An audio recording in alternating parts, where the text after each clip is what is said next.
bem, vamos falar agora sobre um outro ponto muito importante aqui no Método Brilhantes que vai ajudar a gente a fazer a nossa reprogramação.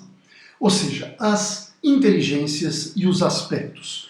Para entender isso, eu só quero dizer que os aspectos eles são os pilares do Método Brilhantes. Portanto, é muito importante a gente entender. Vamos começar com um aspecto muito conhecido, que é a inteligência racional, também conhecida como QI. Né? Inteligência racional que consegue medir quanto que a gente tem de inteligência. Às vezes as pessoas falam, nossa, o Einstein foi um cara super, né, o QI altíssimo. Será que só isso define o que é realmente ser inteligente? As inteligências estão só ligadas ao nosso raciocínio? Não. Né?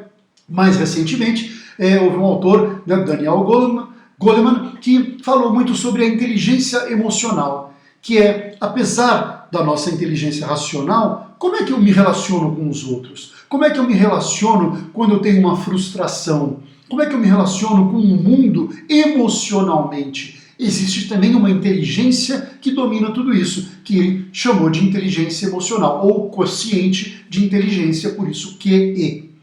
E agora, uma novidade para muitas pessoas.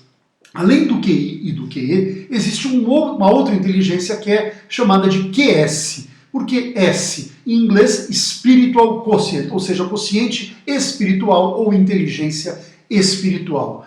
Esse conceito ele foi muito abordado por uma autora chamada Dana Sohan, né, e o Ian Marshall, nesse livro que vocês estão vendo aí, que é o QS, o que faz toda a diferença. Por que isso? Porque, na realidade, quando a gente fala em inteligências, o QI e o QE, eles são a base, mas quem coordena tudo isso é a inteligência espiritual. E mais do que isso, o aspecto espiritual como um todo, tá certo? Por isso que desse gráfico que vocês estão vendo, ele está em cima, porque ele vai coordenar tudo isso. Então você quer dizer que se eu tiver uma inteligência espiritual mais forte, mais desenvolvida, eu vou conseguir ter uma inteligência racional maior? Não obrigatoriamente. Você precisa também desenvolver a inteligência racional. Porém, você vai fazer um melhor uso dela. Você vai conseguir equilibrar quando que a sua emoção e a sua razão estiverem em conflitos, qual é a melhor decisão para tomar. Quem é que dá esse norte? A inteligência espiritual. Já aconteceu, com certeza, você fala, puxa, a minha razão me leva para esse caminho, a minha emoção está falando que é para fazer assim. Para onde que eu vou? O fiel da balança vem da inteligência espiritual. Vamos ver agora uma coisa que foi desenvolvida aqui no Método Brilhantes. É um conceito criado por nós, que são justamente os nossos 3 pilares, que são os aspectos racional, emocional e espiritual. Mas isso é diferente das nossas inteligências? Sim, com certeza. Por quê? Cada um desses 3 aspectos, eles têm na realidade outros 3 elementos dentro deles, e apenas um desses elementos é a inteligência. Nossa, que coisa diferente! Exatamente, olha só que bacana isso que a gente desenvolveu e como isso vai te ajudar a chegar a desenvolver a sua espiritualidade de uma forma muito natural e muito operacional, muito prática. Esses 3 aspectos que nós desenvolvemos aqui no Método Brilhantes, eles têm 3 componentes que compõem cada um dos aspectos. Por isso que eles são diferentes da inteligência. Vamos lá entender esses 3 aspectos? O primeiro é o componente passivo, o segundo é o componente prático e o terceiro é o componente ativo. Ou seja, tem coisas que são passivas na nossa mente, que se eu transformar isso, se eu praticar isso, eles vão ser ativos, eles vão ter uma função e vão realmente denotar uma grande inteligência em cada um desses aspectos. Ok? Vamos ver como é que isso funciona no aspecto racional. É o mais fácil de entender isso. Você já deve ter visto, por exemplo, uma pessoa que é muito culta, mas que não é muito inteligente. Uma pessoa que tem muita inteligência, mas não consegue manifestar aquela inteligência, não consegue demonstrar aquilo de uma forma prática. Ou seja, começaram a perceber como o passivo e o prático, eles são diferentes? O conhecimento, ele é passivo. Eu posso ler muitos livros, ter muita cultura, mas eu não consegui utilizar aquilo. é o que a gente chama de conhecimento morto. Ele simplesmente você vai adquirindo conhecimento e não usa aquilo, não coloca em prática. Portanto, ele não se transforma em discernimento, que é quando eu consigo usar aquela informação para tomar melhores decisões, ou seja, para usar a minha inteligência de uma forma muito melhor. Perceberam como é a prática que transforma o passivo em ativo? Isso é muito importante, né, em todos os aspectos. E aí essa composição, ela vai muito além de você simplesmente ter um coeficiente de inteligência. Você tem que ter conhecimento e tem que utilizar aquele conhecimento. Tá certo? Isso vai funcionar para todos os 3 aspectos aqui no método Brilhância. Vamos ver como é que fica isso no componente emocional. Olha só, o que seria passivo? Sentimentos, emoções, desejos, instintos. Isso tudo aflora naturalmente, né? A gente vai trabalhando esses sentimentos ao longo da vida de forma que a gente vai ganhando um equilíbrio, por exemplo, vai ganhando compaixão, equilíbrio emocional, a gente vai aprendendo a se sociabilizar melhor. Eu posso ter uma raiva, mas eu posso aprender a segurar aquela raiva, ou posso deixar aquela raiva fluir. Eu posso ter uma sensação, por exemplo, no trabalho com relação a alguma pessoa que me levaria a um conflito, mas eu vou ganhar uma certa inteligência emocional que vai fazer com que eu vá trabalhando aquele conflito de uma forma mais sutil e consiga desmontar o conflito e transformar em harmonia.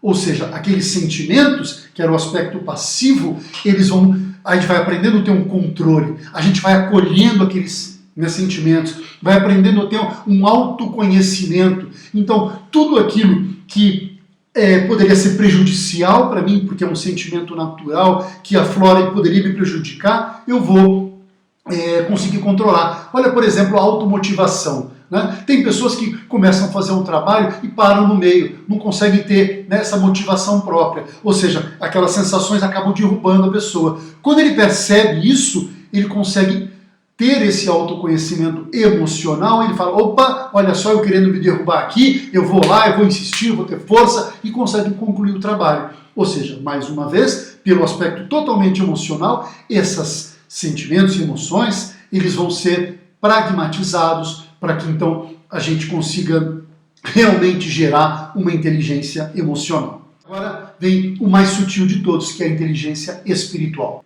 O componente passivo é a sabedoria, né? E a intuição. Puxa, mas a intuição ela é passiva? Sim.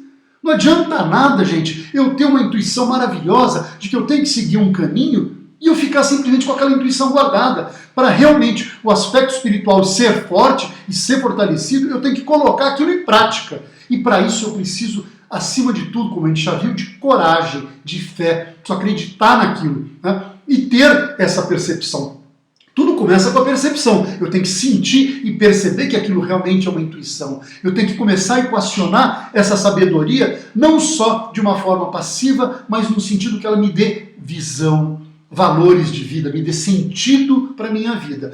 Quando eu consigo perceber que aquela sabedoria, aquela intuição, né, me dá sentido e consigo colocá-la em prática, eu uni os 3 elementos e aí eu realmente fortaleci o aspecto espiritual na minha vida. Não basta simplesmente ter intuição, tem que colocar em prática. Não basta ter a sabedoria, tem que colocar em prática. E aí então, quando eu equacionei tudo isso, o meu aspecto espiritual está muito mais forte. E quando o aspecto espiritual está muito mais forte, eu consigo, inclusive, aumentar e harmonizar os aspectos racionais e emocionais. Porque essa visão na vida vai me ajudar, inclusive, nos outros aspectos, né? O sentido da vida vai começar a me orientar para direcionar a minha razão e a minha emoção. Isso vai ser fundamental para a gente poder desenvolver a nossa reprogramação mental e, acima de tudo, validar a nossa intuição, praticar a nossa intuição.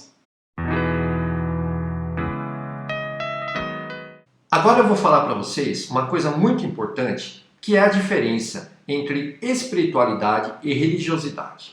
Quando a gente fala em aspecto espiritual, que foi o que o Chico comentou agora para vocês, a gente não está falando de aspecto religioso, mas estamos falando da espiritualidade que é inerente a todo ser humano, que tem a ver com os nossos maiores anseios, a nossa missão nesse planeta, nessa vida e também a nossa visão do mundo. A falta de respostas para as questões fundamentais da vida, por exemplo, leva uma vida sem sentido e a uma sensação de vazio. Ou seja, a espiritualidade é o que vai justamente preencher esse vazio. Não é necessariamente um aspecto religioso, tá? Então aqui é muito importante a gente ter clara essa diferença. Tem uma frase do Deepak Chopra que eu gosto muito, que ele diz o seguinte: religião é a crença na experiência de outra pessoa. Espiritualidade é ter a sua própria experiência. Então, vamos deixar isso aqui um pouquinho mais claro para que você possa entender bem. A religiosidade é a que nós chamamos de modelo do passado. Quando eu digo passado, não é que ela não é útil até hoje. Ela é, mas em algum momento ela vai se tornar obsoleta. Nós estamos adentrando uma nova era em que a espiritualidade vai prevalecer. Por isso, ela é o modelo da nova era, né? A religiosidade, ela lida com um certo caminho, né? Você tem que seguir aquele caminho daquele pensamento, daquele mestre, daqueles ensinamentos. Isso é muito bom, não é que não é bom, isso é muito bom, mas ele ainda é um pouco limitado. Com a espiritualidade, você vai seguir o seu objetivo. É o seu objetivo frente à sua missão de vida, frente ao universo. Então, é muito diferente, né? A religiosidade, por exemplo, ela é destinada a um determinado grupo, né? Quer dizer, aquelas pessoas, como se fosse um clube, no bom sentido, lógico, mas é um grupo.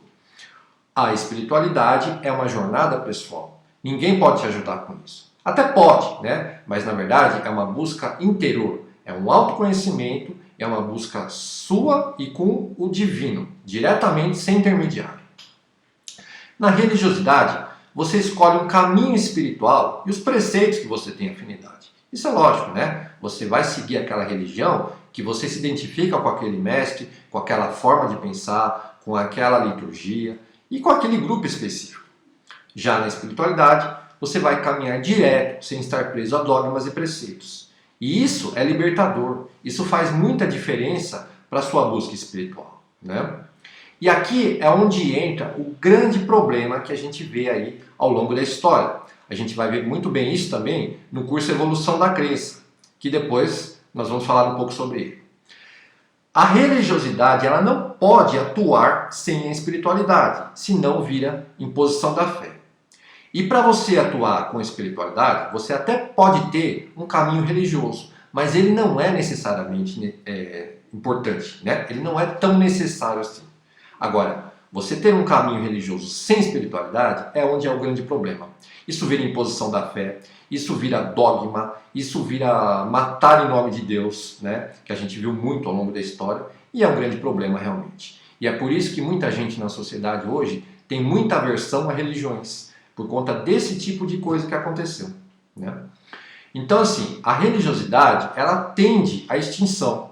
Por quê? Porque ela vem do latim religare, né? Religião é uma palavra que vem do latim religare, que significa religar o homem a Deus. Agora, religar significa que em algum momento ele perdeu essa ligação com Deus.